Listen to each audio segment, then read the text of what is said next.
Well, a provincial election call is just days away now, but the political parties have already been making policy and platform announcements for weeks. They've also been working on defining themselves and their opponents.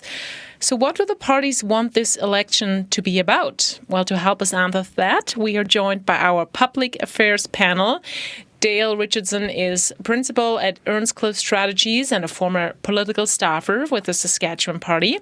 And Jack Saddleback is a professional speaker who formerly ran for a federal NDP nomination. Jack is also a regional organizer with the Society of Queer Momentum.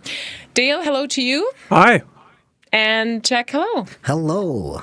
Thanks, both of you, for coming in. Okay, Dale, I'm starting with you. How do you see the Sask Party framing this election? Yeah, so I mean, like all governing parties, the Sask Party, they want to frame this election very simply, and that's as a choice. They want to frame it as they are the preferred choice going forward. Their ballot question is, who is best to grow the economy and keep our future bright? So they are going to position themselves going forward for the next 30, 35 days as a choice between the Sask Party moving forward versus the NDP, which they're going to try and paint them as taking the province back. They're going to point to the NDP's record. Sask Party is going to point to their own record of more schools, more hospitals, more doctors, better highways, lower taxes, standing up for the province. So that's the ballot question for the Sask Party. And Dale, I wanna hear, because you talked about more schools, and every long-running government has baggage, and this one is no exception. Scott Moe likes to say, "Keep Saskatchewan strong," but the government, has not had many surplus budgets. Emergency rooms and classrooms are crowded and more violent, plus affordability is a big issue for a lot of people across the province. So what's the sale pitch this time with all of this history? Yeah, so, I mean, the word strong has gone back. Brad Wall started using it, I think, prior to the 2016 election. That's a word that I think resonates very well. I think especially compared to the NDP, who people historically, I think, in this province have not viewed that party particularly as a strong party that, stands up for the province. But for this campaign, I think the Sask Party, yeah, you're right. There's, just like any long-term government, they have some challenges. People might be getting a little bit tired of them. They need to focus on what they do best and what people think that they do best. That's jobs, it's population growth, it's supporting the economy, strong with oil and gas, the resource sector, pride of place, I think, in this province. I mean, when I was growing up in the early 2000s, leaving high school, most of my friends, they were thinking about leaving the province, going to Alberta, going to BC. That has definitely changed in terms of that pride of place in the last 15 years. And I think we can go back and forth on this, and obviously there's improvements to be made. Healthcare, I would say, has also been kind of a dark horse strength for the Sask Party, and we can get into that. But yeah, I would say focus on the strengths for this campaign. Jack, before I want to touch on the NDP, what's your response here today? Well, there's certainly the aspect, really quick here, about the dark horse when it comes to healthcare. We've seen over the years that this current government has consistently and systematically slashed our healthcare, looking at short-term solutions without keeping the long-term goal in mind of keeping public healthcare accessible for all individuals. They've looked at short-term solutions such as private healthcare clinics, slowly moving towards privatization, which is counterintuitive to what we here in this province uphold, which is public health care. We're the birthplace of universal health care. We should always be that stronghold. And yet what we've seen is, as Dale has so eloquently mentioned here, is the dark horse of this current government.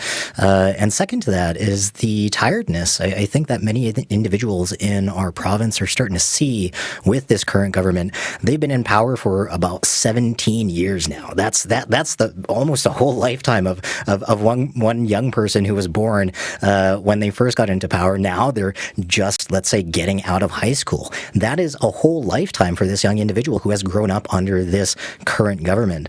So as we look at this two-party system in our province, I think there's a lot of opportunities to see the, I suppose, juxtaposition of these two parties from one another. And I also think like the long-term aspect of the Sask Party and some of those dark horses, as we may say, that have come up over the years. Teresa, can I jump in really it. quick, just on health, not to go on too long about it. There has not been a single budget where healthcare has gone down in spending. So, I mean, for Jack to say that healthcare spending has been cut, I mean, that's false. My first job as a Sask Party staffer many years ago, I'm getting quite old, the health budget was about $5 billion. I think this year now, I could be wrong, it's at least $7 billion, might be even close to $8. So there has not been cuts to the overall budget in health. Privatized healthcare services, this is going to be a fascinating debate, and we can definitely have it here between Jack and I. But I think in this campaign, there's going to be some questions about what will the NDP do in terms of what the government would call third-party surgical services, which is a vital healthcare service in terms of delivering healthcare, surgeries like people getting their knees done, shoulder replacements, any kind of orthopedic surgery that just can't be done in hospitals because there's not the time nor the room. So would an NDP government, would they slash, I think the number of surgeries that they do now is 3,000 surgeries per year. Would they cut those back and say, no, we don't like this because it's not done in a hospital and it's done in the community? I think that'll be an interesting question. I kind of want to pause this healthcare specific debate because we have a couple of things to go to. But Jack, I want to talk about the NDP, and I know that one of their announcements in recent weeks was billions more for health, for example, and education. They also promised everything from new taxes, pause in the provincial gas tax. So what is all of this saying about how the NDP is framing this election? I suppose when we're looking at how the NDP is framing this election, it is under that guise of it's time for change. It is time for change. It's been 17 years of this current government, and we've seen that there are these challenges that have been put in place via the decision-making of the current government. That being said, when it comes to healthcare, I should have stated that the restructuring of healthcare that has taken place in our province has put us in difficult situations where we were having overcrowding, we are having overworked individuals, we are having structures that are not necessarily investing in harm reduction that are led by experts and more or less from a bureaucratic viewpoint.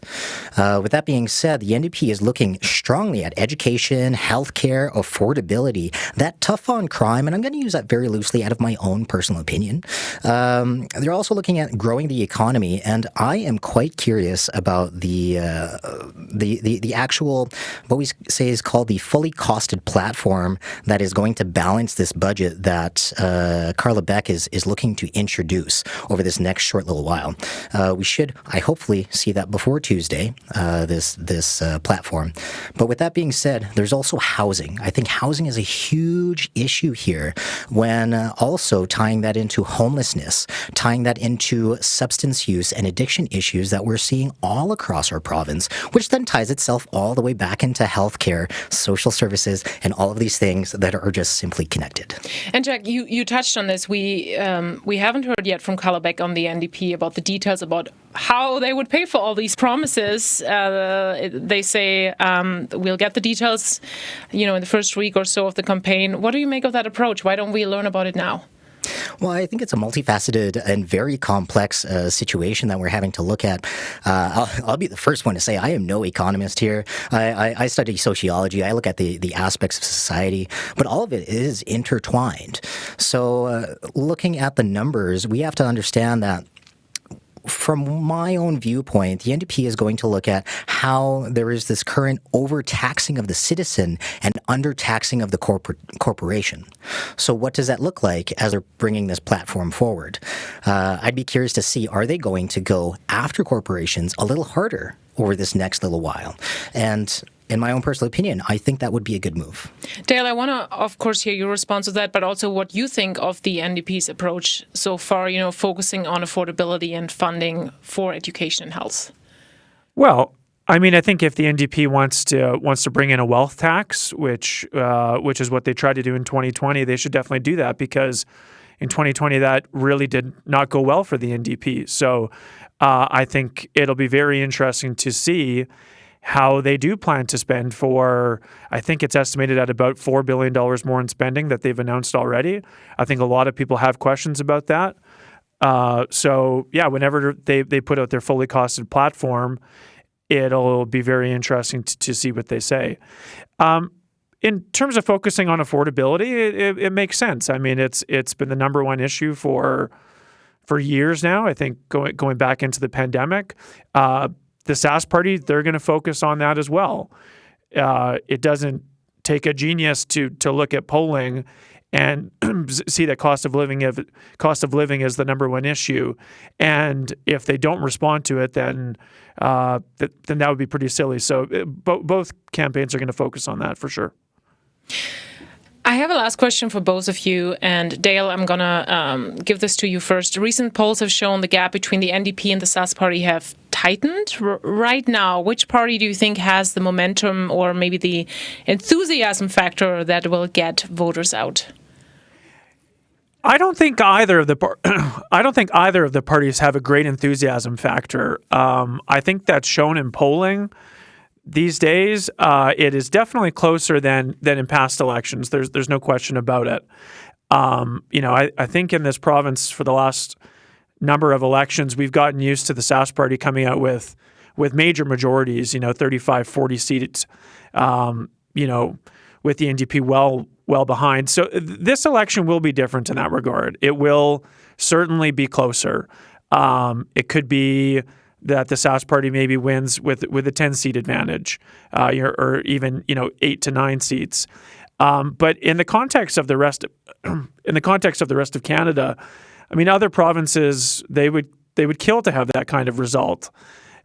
So we've gotten used to in this province with the Sask Party winning big. So I think we just need to go into this campaign with the expectation that it's not going to be quite as big of a win if the Sask Party does win. Jack, what's your take on that? Which party has the momentum right now? Well, when it comes to momentum, the current Saskatchewan NDP is looking to our neighbors in Manitoba, and with Wab Kinew's most recent win and the NDP over in that province. So the momentum, I think, is really building from there, in that the people of that province, our neighbors, were frustrated with the challenges that were taking place. We're frustrated with the high cost of living, the healthcare aspects, the homelessness aspects, the social challenges that were taking place. And they showed up at the ballot booths to be able to voice those concerns. Now, when it comes to our province, I think the Saskatchewan NDP are leaning heavily on that to be able to bring that enthusiasm. And I think that there is some hope in this current election that people, with their frustration, because there's nothing better to get folks up and out and at the election booth than them getting mad and frustrated. So I want that enthusiasm to come out in this voter turnout. But as Dale had suggested, and as history has shown, unfortunately, some of the people in our province think that their vote doesn't matter, when in actuality, every vote counts. And I hope that people utilize whatever frustration that they may have, whether or not it's at the NDP, whether or not it's at the Sask Party, or whether or not it's just out of their own volition of wanting to get out there and have their voice heard. I hope that this translates into a greater voter turnout and actual enthusiasm for making a difference in our province. Jack, I really appreciate your time today. Thank you so much. Thank you. And Dale, thank you. I really appreciate it. Thank you. Jack Saddleback and Dale Richardson make up our public affairs panel here on the 306. Now we want to hear from you. What are your thoughts on what you just heard? You can call our talkback number 1-800-661-7540, or you can send us an email, the306@cbc.ca.